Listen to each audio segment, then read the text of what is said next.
Hey everyone, so we're here in our apiary today, and this is all of my old hives and new hives from this year.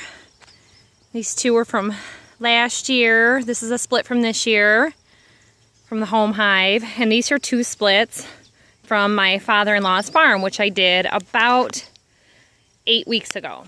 So I went back to check his hive the other day, and they had 19 queen cells in it. So if you see my video about the queen cells, this is the follow-up to that. So I went out, I had already taken out all the queen cells. So I went out over the weekend.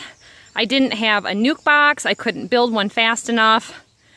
There's problems with doing dados and rabbits. So in an emergency situation, here's something that you can do. Here's two different ideas. I called my original seller where I got my bees and beehive equipment, and he a lot of times will take a medium and cut it in half and then just nail it together. So on one side you'll have your dado cuts, and one side you wouldn't. So that's a good emergency way. You only can hold 4 frames in it that way. So if you have old equipment, hang on to it. That's a good use of that. Of course, they're always good for doing swarm catches. So what I ended up doing, I went to Home Depot, I bought a cardboard box and a utility knife. This was all on the fly while I was driving, trying to figure it out. And you can see here on my bottom board is a temporary right now, and we had wood shims around the house. They're actually cedar shakes, so they're waterproof. This will get me by. We're having some thunderstormy weather for a couple of days. To move the hives, put a cardboard section on the top and the bottom, and that's serving as my cover right now.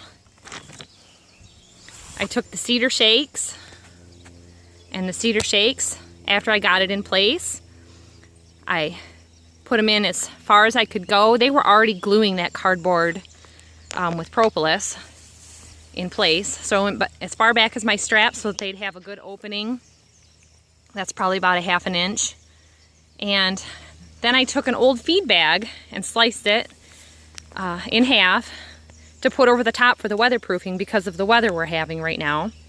It is going to be in the 80s today. It is May 27th. It's my son's birthday, 2 of my son's birthdays. And I had this parked in the wagon right by my front door where I had unloaded it from my vehicle. So here are 2 temporary hive setups that you can do. It was real easy.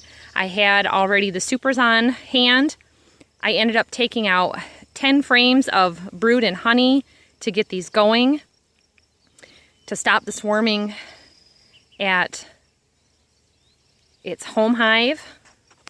And when I did do the splitting, I found an emergency queen cell and a swarm queen cell. So I left the emergency queen cell in case there was a problem from when I worked the hive before and she was failing or was crushed. But there was plenty of brood. I didn't want to make them start all over again. So I left them in the emergency. And then I took one of the queen cells that I had taken out on Friday. Actually, I took 2 of them, and I put them between some frames, and they will work those into their comb. You just push it in between the frames. So I can show you that in another video.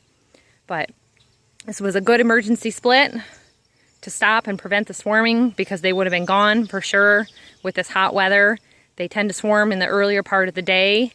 That hive is 45 minutes away from me, and I didn't want to lose the whole hive with repeated swarming. So thanks for watching the videos, everybody.